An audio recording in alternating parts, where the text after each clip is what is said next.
నేను 20 సంవత్సరాలుగా రాకడ గురించి ప్రసంగం చేస్తున్నాను.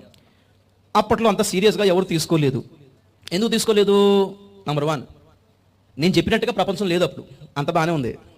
ఏమనుకున్నారు? ఉత్తినే బెదిరిస్తున్నాడు అనుకున్నారు. నన్ను చూసి ఈయనకి ఇదే స్టైల్ అయినట్టుంది, బెదిరించడం ప్రసంగం అవుతుంది అనుకున్నారు. ఓకే, మంచిది, ఫోన్లే.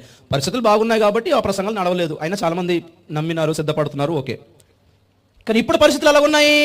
అప్పుడు చెప్పినట్టుగానే ఉన్నాయి. ఇప్పుడు గలిబిలైపోయిన పరిస్థితులని. యోవేలు గ్రంథం 2వ అధ్యాయం 1వ వచనం చదవండి ఒకసారి. సియోను కొండ మీద బాకావుదుడి, సియోను కొండ మీద బాకావుదుడి, నా పరిశుద్ధ పర్వతం మీద హెచ్చరిక నాదము చేయుడి, నా పరిశుద్ధ పర్వతం మీద హెచ్చరిక నాదము చేయుడి, యెహోవా దినము వచ్చుచున్నదని, యెహోవా దినం వచ్చుచున్నదనియు, అది సమీపమాయననియు దేశ నివాసులందరూ వణుకుదురుగాక. దేశ నివాసులందరూ వణుకుదురుగాక.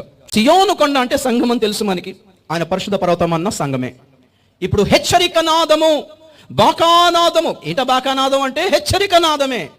ఎక్కడ ఊదమన్నాడు? లోకంలో ఊదమనలా, దేశ ప్రజల కోసం ఊదమనలేదు, సియోనులోనే ఊదమన్నాడు.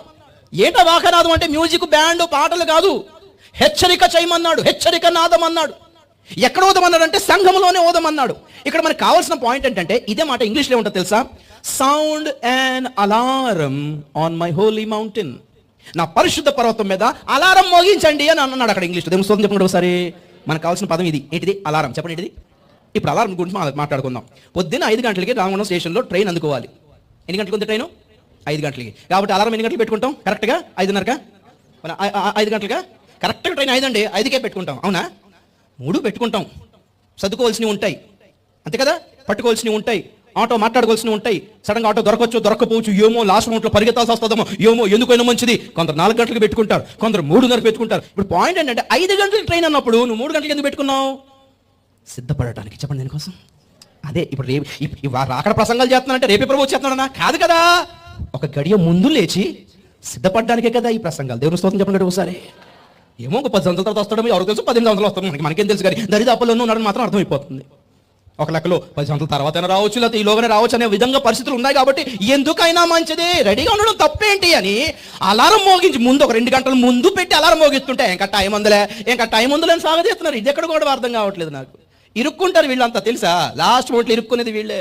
ఇంకా టైం ఉందిలే అనుకుంటే ట్రైన్ వెళ్ళిపోయి ఉంటుంది అక్కడ. తెలుసులే చాలా లేట్ వస్తుంది, తెలుసులే అని కొందరు సలహాలు ఇస్తుంటారు నాకు. అప్పుడు ఇరుకుతాను కదా నేను, ట్రైన్ వెళ్ళిపోయి ఉంటుంది. నిజం చెప్తున్నాను నేను. ఒకరోజు ఎక్కడ వాళ్ళకి ట్రైన్ మిస్ అయిపోయింది. లేదు బ్రదర్, లేట్ కదా, నాకు తెలుసు కదా అంటే పెద్దోళ్ళు పాపం చెప్తున్నారు. వినకపోతే బాధ అని. నేను అవసరమైతే గంట ముందు వెళ్ళిపోయి దోమలు కొట్టుకుంటాను తప్ప లేట్గా మాత్రం ఎప్పుడు వెళ్ళను. నిజం. ఎవరు ఎందుకు రమ్మ టైం ఉందిలే అన్నప్పుడల్లా మోసపోయాను నేను పరిగెత్తలేదు, నాకు ఆ పేషెన్స్ లేదు. లాస్ట్ మూమెంట్లో ఈ ప్లాట్ఫామ్ దాటి ఎక్కి పరిగెత్తి ఒకచోట ఎక్కడో విజయవాడ స్టేషన్లో జారి పడ్డాను ట్రాక్స్ మీద. ఇలాగే